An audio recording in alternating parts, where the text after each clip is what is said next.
This is OwlUp, where learning happens in minutes, not hours.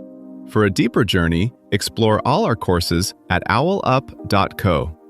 Now, let's dive in.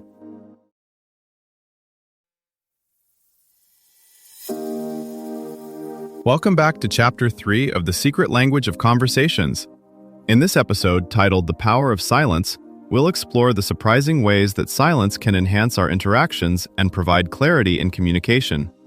Get ready to discover when embracing the quiet moments can lead to more meaningful conversations. Let's dive in.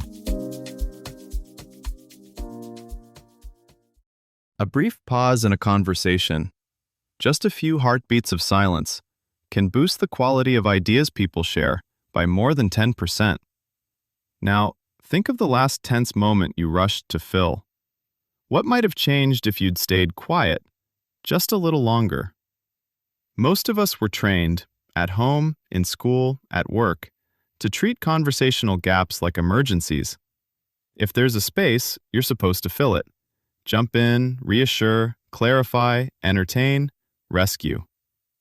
Over time, we start equating speed with competence and constant talking with connection.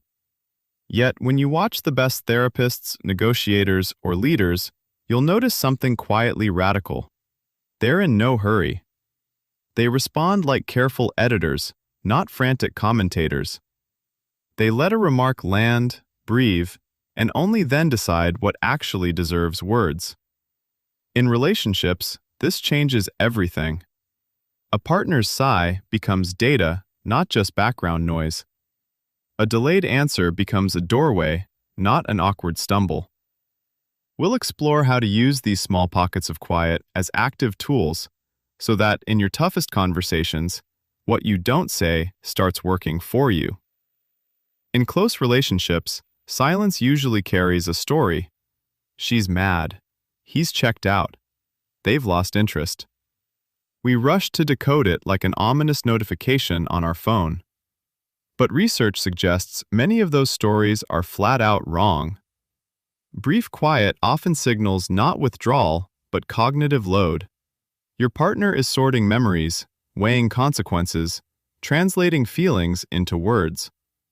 In brain scans, this shift looks less like a shutdown and more like a busy airport rerouting flights. When you interrupt that process, you don't just break the quiet, you break their ability to land on what's really true for them. When you stop treating every quiet second as a problem, you can start using it as information. First, silence is a live readout of emotional temperature. People's words are often rehearsed, their pauses are not. A partner who answers quickly but then falls quiet for a long stretch is telling you, "My mouth can keep going, but my body isn't on board." In therapy research, these micro-freeze moments often predict something important was just touched more reliably than facial expressions. If you learn to notice when the quiet appears, right after a topic, a phrase, a name, you're essentially watching a highlighter move across the conversation.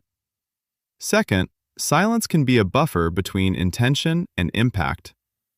In heated moments, the first response that rushes to your tongue is often a defense, not a truth. Couples who do well in conflict aren't less triggered, they're less immediate. They build in tiny lags, 3 breaths before speaking, a give me a second, that prevent impulsive replies from becoming permanent damage. Neuroscience studies on reactivity show that even sub-10-second delays reduce the spillover of anger into language. The goal isn't to be calm, it's to keep your mouth from becoming your nervous system's loudspeaker. Third, silence is a negotiation tactic inside your relationship, not just in boardrooms.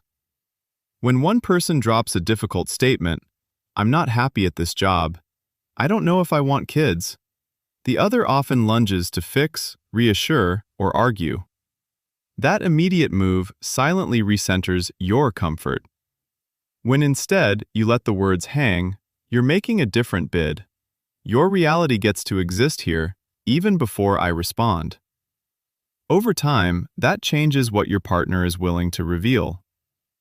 There's also a coordination problem. 2 people, two internal clocks. Some think out loud, others think off mic. Many fights are actually clashes between these styles. The fast processor experiences the slower one as withholding. The slow one experiences the fast talker as invasive. Naming this difference, I answer slowly when something matters, turns silence from a threat into a shared setting, like switching a group chat to slow mode so everyone can actually follow what's happening. Used this way, silence isn't avoidance. It's an active, deliberate space where feelings can catch up with facts, and where both of you get a chance to hear what you actually mean before you make it real. In practice, this can look surprisingly ordinary. You ask your partner, "How was it with your family today?" They shrug, say fine, then reach for their phone. Instead of launching into guesses, "Your mom again?" you stay quiet, soften your posture, and just keep your attention on them. 30 seconds later, they put the phone down. "Actually, it was weird. My dad said." That extra layer almost never shows up when you rush in. Or you're planning money decisions. One of you says, "What if we didn't renew the lease?" and then goes quiet. Rather than flooding the space with logistics, you keep the question open. That shared stillness is often where the real fears surface. "I'm scared of starting over. I don't want to be stuck here in 5 years." Think of it like letting a steak rest after cooking. Stepping back for a moment doesn't stop the process, it completes it. In relationships, the richest answers often arrive right after the moment you most want to fill the air. Silence will likely become a design feature, not a failure mode. In tech, we may see smart delay settings in messaging and voice apps that briefly hold your words, giving you time to revise before they land. Workplaces might schedule literal quiet blocks between high-stakes meetings so decisions aren't made on fumes. Even in group chats, norms could shift toward response windows instead of instant replies, treating unsent messages as part of how we think together. Silence, then, becomes less a blank and more a setting, like dimming the lights before a movie starts. When you treat those unspoken beats as part of the dialogue, you invite previews of thoughts that aren't fully funded yet, emotional drafts that need a safe sandbox. Over time, you're not just trading words, you're co-authoring the pauses that shape what love can say.